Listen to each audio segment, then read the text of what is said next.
Hello viewers, টেকমস্ত YouTube চ্যানেলে আপনাদের স্বাগতম। আজ আমি 2019 সালের সংস্কৃত পরীক্ষার সমস্ত প্রশ্নের অর্থাৎ এমসিকিউ এসিকিউর সলভ করে দিয়েছি। সেগুলি তোমরা একটু মিলিয়ে নাও। আর তুমি যদি এই চ্যানেলে নতুন হয়ে থাকো তাহলে টেকমস্ত ইউটিউব চ্যানেলটিকে একটু সাবস্ক্রাইব করে দেবেন এবং পাশে থাকা বেল আইকনটি একটু বাজিয়ে দেবেন। তো ভিউয়ার্স, চলুন শুরু করা যাক। প্রথম যে এমসিকিউটা ছিল, গণ্ডকথ্য কোথায় দেখা যায়? উত্তর হবে ডির দাগে পার্বত্য ও বনময় ভূমিতে। 2 নম্বর প্রশ্ন ছিল আর্যবর্ত নামের উৎস কি? এর উত্তর হবে এ দাগ নম্বর নলচম্পু। 3 নম্বর প্রশ্ন ছিল কশ্যপের ভাইকে? উত্তর হবে 3 এ অলিপর্বা। 4 নম্বর প্রশ্ন ছিল চীনাংশুক কি? এর উত্তর হবে সি রেশমের বস্ত্র বা চীনের বস্ত্র। 5 নম্বর গঙ্গা স্তোত্রতম কে লিখেছেন? উত্তর হবে এ শঙ্করাচার্য। 6 নম্বর প্রশ্ন ছিল নিষ্কাম কর্মের দ্বারা কে সিদ্ধিলাভ করেছেন? এ উত্তর হবে ডি জনক। 7 নম্বর প্রশ্ন কল্পলতা কাকে বলা হয়েছে? এ উত্তর হবে বির দাগে গঙ্গা। 8 নম্বর প্রশ্ন ছিল কৃষ্ণ কাকে উপদেশ দিয়েছেন? উত্তর হবে ডি অর্জুনকে। 9 নম্বর প্রশ্ন ছিল বিজ্ঞ যথানস্ম কো কমন নিব কে বলেছেন? উত্তরটা হবে সিদ্ধাগে ইন্দু শর্মা। 10 নম্বর প্রশ্ন ছিল ইন্দ্রবর্মার প্রেমিকা কে? উত্তরটা হবে বিদ্যাগে কনক লেখা। তারপর 11 নম্বর প্রশ্ন ছিল যথাজ্ঞ পয়তি ইব কে বলেছেন? উত্তরটা হবে প্রমোদ। তারপর 12 কৌমুদীর পিতাকে? এ উত্তরটা হবে ডির দাগে ইন্দ্র শর্মা। তারপর 13 নম্বর প্রশ্ন ছিল এর মধ্যে কোনটি কালিদাস লেখেননি? উত্তর হবে সি চারুদত্ত। 14 দাগে নীলাবতী কোন বিষয়ের গ্রন্থ? উত্তর হবে এ গণিত। 15 দাগে মুদ্রা রাক্ষস কে লিখেছেন?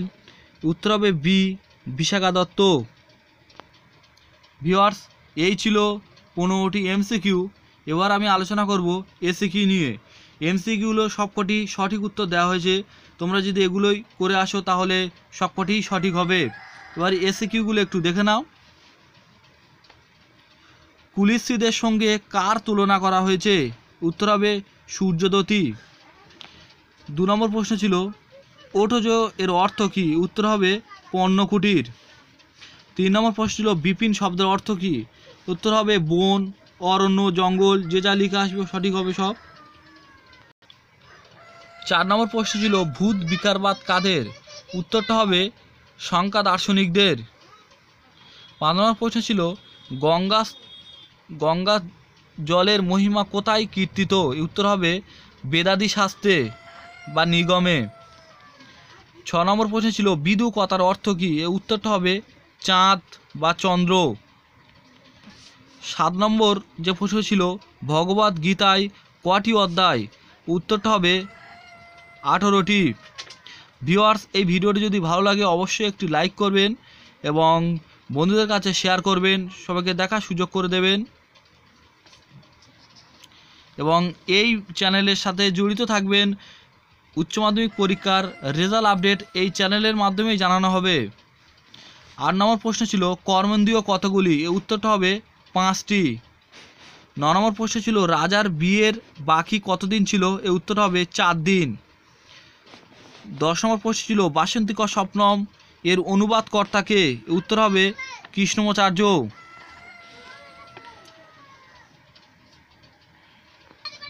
11 নম্বর প্রশ্ন ছিল উদ্দাহের অর্থ কী? এর উত্তর হবে বিবাহ বা পরিণয়। 12 নম্বর প্রশ্ন ছিল কৌমুদীর বাবার পছন্দের পাত্রকে? উত্তর হবে মকরন্দ। 13 নম্বর প্রশ্ন ছিল গীত গোবিন্দ কার লেখা? উত্তরটা হবে জয়দেব। 14 নম্বরের প্রশ্ন ছিল শূদ্রকের লেখা নাটকের নাম কি? মিচ্ছকটিকম। 15 নম্বরের প্রশ্ন ছিল স্ত্রী চরিত্রবিহীন সংস্কৃত নাটক কোনটি? এটা হবে মুদ্রা রাক্ষস। ভিউয়ার্স, এই ছিল এসিকিউ প্রশ্ন। তাই আমি এমসিকিউ সবগুলো করে দিয়েছি এবং সবগুলো সঠিক করা হয়েছে। অবশ্যই তোমরা এগুলো যদি করে আসো তাহলে সঠিক হবে এবং এর পরবর্তী ভিডিওতে তোমরা ডেসক্রিপশন বক্স চেক করবে। আমি ওখানে ব্যাকরণগুলো সব সলভ করে দেবো, অবশ্যই সেগুলো দেখে নেবে যে কোনগুলো ঠিক করে এসছো, কোনগুলো ভুল করে এসছো। ভিডিওটি যদি ভালো লাগে অবশ্যই একটি লাইক করবেন এবং কমেন্ট করে জানাবেন। Thank you.